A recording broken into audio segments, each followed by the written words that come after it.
Tapos yung dad ko, parang 4 years old pa lang po ako na nawala na siya. Tapos umuwi po siya from Saudi. OFW po siya dun before. Tapos umuwi siya dito para magbakasyon.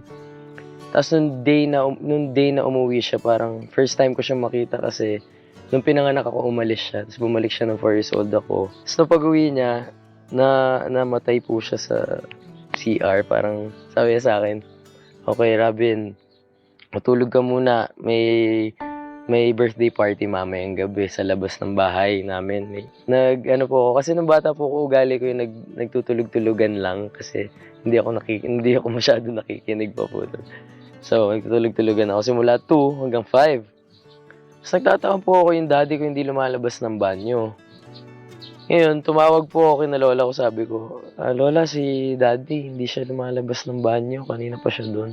Tapos kinakatok po siya, hindi siya sumasagot. Tapos hanggang mga 7 PM na, wala pa rin, hindi pa rin po lumalabas ng CR. Tapos hanggang sa binuksan na po nila yung CR, tapos nakita ko yung daddy ko na nakahiga na po siya doon, tapos na-stroke po siya sa CR. First time ko po siya makita doon. First time mo makita tapos namatay ka agad. Opo. And how did that affect your life? Nung una po, parang naisip ko, parang wala lang po kasi bata pa po ako noon. Pero ngayon, nung tumatanda po ako, hinahanap ko din po yung daddy ko, syempre.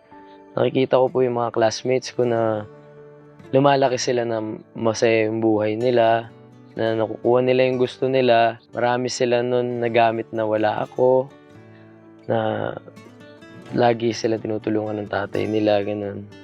Tapos ako po parang lumaki po talaga ako nung walang tatay. So kailangan dala ko yung sarili ko. Kailangan kaya ko yung sarili ko. Kailangan matulungan ko yung mami ko kahit anong mangyari po talaga.